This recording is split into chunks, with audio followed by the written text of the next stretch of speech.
एक मित्र ने प्रश्न पूछा है कि मैं सभी का भला करता हूँ, लेकिन मुझे कभी भी किसी से कोई भलाई नहीं मिलती। मेरे परिवार के लोग मेरे ऊपर बहुत ही अपशब्द इस्तेमाल करते हैं। मेरे घर में बहुत कलह कलेश है। मैं अपनी तरफ से पूरी कोशिश करता हूँ कि ऐसा न हो, लेकिन उसके बावजूद ऐसा हो जाता है। मुझे क्या करना चाहिए?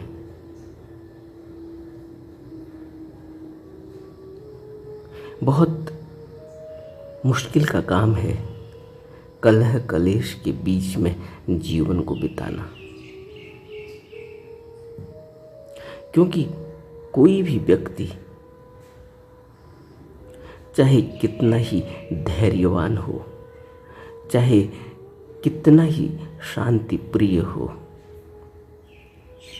लेकिन एक वक्त के बाद उसका धैर्य टूट जाता है, उसकी शांति भंग हो जाती है। अगर रोज ही कलह कलेश किसी घर में चलता रहे तो फिर ऐसे घर में रहना वाकई में बहुत ही दुख का कारण है, क्योंकि कलह कलेश में मनुष्य कुछ भी खाता हो, कुछ भी पीता हो, कुछ भी करता हो, वह उसको फायदा नहीं देता। कलह कलेश के बीच में रहने वाले व्यक्ति की बुद्धि का दायरा खुल नहीं पाता, उसकी बुद्धि सीमित हो जाती है। वह अपनी तरफ से चाहे जितनी मर्जी कोशिश करे अपने धैर्य को संभाल कर रखने की, लेकिन उसके बावजूद भी वह बातें उसके अंदर घूमती हैं। वह बाहर न जताए भला, वो बाहर दूसरों को उसका ढिढोरा न पीटे भला, लेकिन उसके अंदर वो घूम रहा होता है। यह बहुत मुश्किल का काम है। ऐसे में निकलने के लिए बुद्ध ने कुछ अपने जीवन की घटनाओं को हमें बताने की कोशिश की। कहते हैं कि एक बार जब एक व्यक्ति ने यह जाना कि बुद्ध जब कोई मूर्खतावश कुछ भी ऐसा करता है तो बुद्ध कहते हैं कि मैं उसकी मूर्खता पर जरा भी ध्यान नहीं देता, और वो कुछ भी करता रहे, मैं उसके साथ मैत्री का ही व्यवहार करता हूँ, और इससे मेरी मैत्री भावना की सुगंध उस तक जाती है और उसकी द्वेष की सुगंध मेरे पास नहीं आ पाती, वो उसके पास ही रहती है। और जब एक मूर्ख आदमी ने यह सब जाना कि भगवान बुद्ध बुराई के बदले में भलाई करने का असीम मैत्रीपूर्ण व्यवहार करते हैं, तो वह तथागत के पास आया और उन्हें अपशब्द कहने लगा। बुद्ध उसकी मूर्खता पर दया दिखाते हुए निशब्द रहे। जब वह आदमी अपनी गालियां समाप्त कर चुका था, उसने जितनी मन चाही उतनी गालियां दी। जब वह अपनी गालियां देकर थक गया, तब बुद्ध ने उससे पूछा, पुत्र, यदि कोई आदमी किसी को भेंट दे और वह उसे अस्वीकार कर दे, तो वो भेंट किसकी मानी जाएगी? उस व्यक्ति ने कहा कि वो भेंट उस आदमी की ही मानी जाएगी जिसने वो भेंट दी है। तब तथागत ने कहा कि पुत्र, तूने मेरे विरुद्ध अपशब्दों का प्रयोग किया, मैं तेरी गालियों को स्वीकार करने से इनकार करता हूँ। और तुमसे याचना करता हूँ कि अपनी गालियों को अपने पास ही रखो। क्या ये गालियाँ तुम्हें कष्ट नहीं देंगी? जैसे शब्द की गूंज शब्द से संबंधित रहती है, जैसे किसी की भी छाया किसी वस्तु या व्यक्ति से संबंधित रहती है, उसी तरह से इसमें कोई भी संदेह नहीं कि अकुशल कर्म करने वाला दुख का भागी होगा। गालियां बकने वाले ने कोई उत्तर नहीं दिया। तथागत ने अपनी बात जारी रखी। एक दुष्ट आदमी जो किसी शीलवान आदमी के विरुद्ध कुछ बकवास करता है तो वह उस आदमी की तरह ही होता है जो आकाश पर थूकता है। उसका थूक आकाश का कुछ नहीं बिगाड़ सकता, वह आकाश तक नहीं पहुंचता बल्कि उसी के ऊपर आकर गिरता है। इसी प्रकार दूसरे की निंदा करने वाला विरोधी वायु चलते समय किसी पर धूल फेंकने वाले आदमी की तरह होता है, क्योंकि धूल जब फेंकी जाती है और विरोधी वायु चल रही हो तो धूल उड़कर फेंकने वाले की ओर ही आ जाती है और उसका स्वयं का नुकसान हो जाता है। तो अगर कोई व्यक्ति कलह कलेश में ही जीवन बिता रहा है और उसके सगे संबंधी, उसके अपने उसको भला बुरा कह रहे हैं, तो बेहतर यही है कि वह बुद्ध की इस तकनीक को अपने जीवन में उतार ले कि वह यह दृढ़ निश्चय कर ले कि मैंने अब कुछ भी स्वीकार नहीं करना,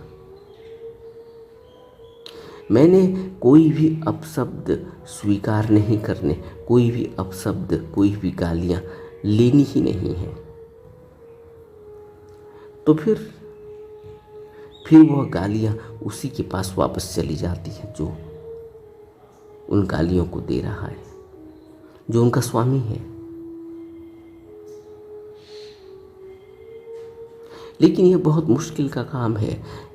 यह पढ़ने में सुनने में जितना आसान लगता है उतना है नहीं। इसके लिए गहरा ध्यान चाहिए। जब तक गहरा ध्यान नहीं होगा, जब तक मन के अंदर इतनी दृढ़ता, इतनी शांति, इतनी स्थिरता, ध्यान की स्थिरता नहीं होगी, तब तक व्यक्ति उथला उथला ही रहता है। और बाहर से चाहे वो शांत मन वाला दिख रहा, बाहर से भले ही वो बहुत ही धैर्य और बहुत ही गंभीर चित्त वाला दिख रहा हो, लेकिन कभी न कभी उसका बांध टूट जाएगा, क्योंकि उसका ध्यान गहरा नहीं है, क्योंकि उसका ध्यान अभी लगा नहीं, क्योंकि उसके जीवन की प्रायोरिटी, उसके जीवन का मुख्य उद्देश्य अभी ध्यान रहा नहीं। जिस भी व्यक्ति के जीवन का मुख्य उद्देश्य ध्यान है, वह व्यक्ति ध्यान के अलावा किसी भी बात को अपने जीवन में नहीं लेता। कोई भी वह बात जो उसको उसके ध्यान से भटका रही हो, कोई भी ऐसी बात जो उसको उसके डेस्टिनेशन से, उसके उद्देश्य से दूर कर रही हो, वह उसकी ओर ध्यान नहीं देता। इसीलिए वह किसी भी प्रकार की घटना पर, किसी भी प्रकार के कलह कलेश पर, किसी भी प्रकार के अपशब्द पर कोई ध्यान नहीं देता, क्योंकि यह बातें उसके लिए निरर्थक हैं।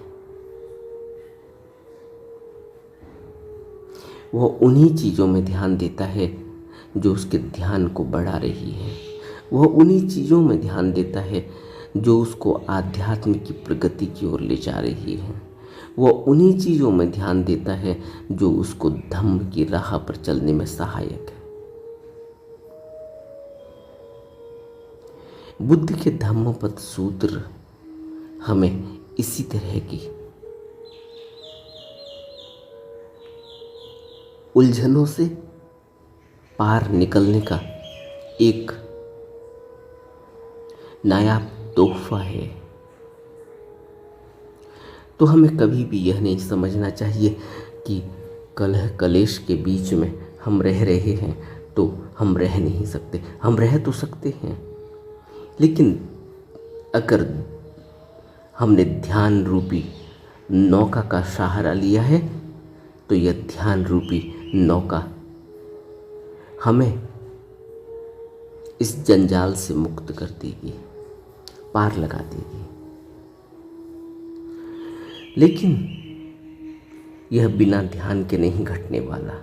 अगर जीवन में ध्यान की जरा भी खुशबू नहीं तो फिर कलह कलेश में मनुष्य बुरी तरह से उलझ जाता है और अपना आपा खो बैठता है। और उस आपा खो बैठने में उसे अपने पूरे जीवन को ही दांव पर लगाना पड़ता है। गहरे में विचार करने की जरूरत है। इसीलिए बुद्ध हमारे सामने एक गहरा विचार रखते हैं। हमें उस विचार पर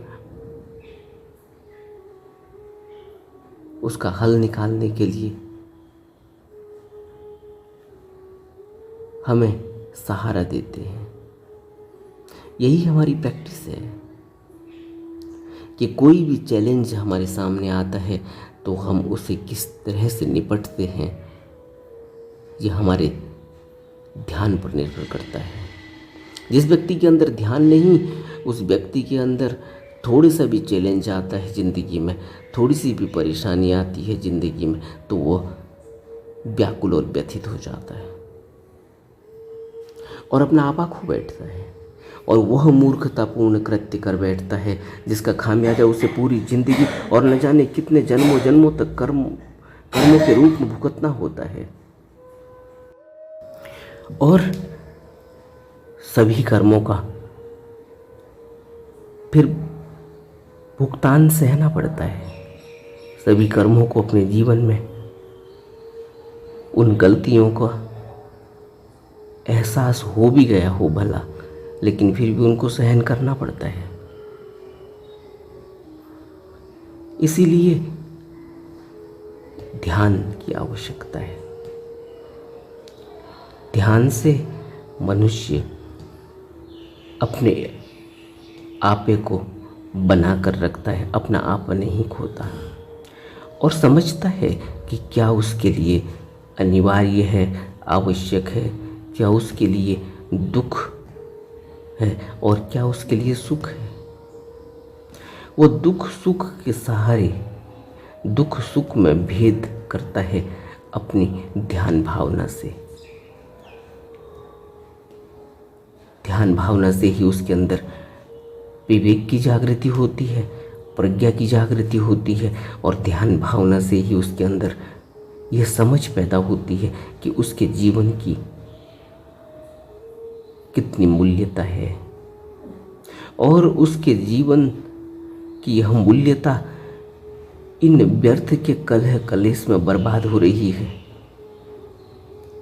बहुत थोड़ा सा जीवन है, कुछ निश्चित सांसें हैं और इन निश्चित सांसों में वह अपने जीवन को इतने दुर्भाग्यपूर्ण तरीके से व्यर्थ में गंवा रहा है। यह उसको समझ में आती है जब वो ध्यान करता है। इसीलिए बुद्ध ध्यान के अलावा कोई और बात नहीं करते। हमेशा ही यही कहते हैं कि ध्यान निरंतर करना चाहिए और तब तक करना चाहिए जब तक कुछ भी करने को शेष न रह जाए। यानी जब व्यक्ति ऐसी अवस्था में पहुंच जाता है जहां पर कुछ करने जैसा है ही नहीं, सिर्फ ध्यान ही करने जैसा है, तब उस व्यक्ति को सहारा मिलना शुरू होता है ध्यान के माध्यम से। तब उसकी अधोगति नहीं होती, तब उसकी दुर्गति नहीं होती, तब उसके लिए कोई नरक नहीं, तब उसको वह शिखर मिलता है जिसको बुद्ध कहते हैं कि बुद्ध पुरुष तो उस शिखर में रहते हैं जहाँ से जमीन साफ साफ दिखाई देती है। जहाँ कोई रोग नहीं, जहाँ कोई क्षय नहीं, जहाँ कोई दुख नहीं, जहाँ कोई संसारी सुख नहीं।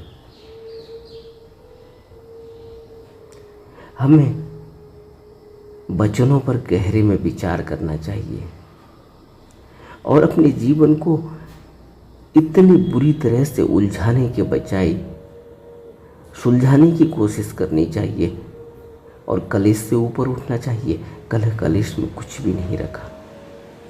कलह कलेश इंसान करता ही तभी है जब उसे ऊर्जा चाहिए होती है। ऊर्जा कोई देता नहीं, कोई बात नहीं करना चाहता, कोई बोलना नहीं चाहता, कोई संग साथ करना नहीं चाहता, तो मनुष्य भी घर से बाहर निकलकर घर के लोगों को गाली देता है और बाहर के लोगों पर अपना प्यार जताता है और धीरे धीरे उसकी ऐसी गति हो जाती है कि न वो बाहर का रहता और न वो घर का, क्योंकि उसकी आदतें ऐसी हो चुकी हैं। इसीलिए बुद्ध ने शील के नियमों में किसी भी प्रकार के नशे की पाबंदी लगा दी।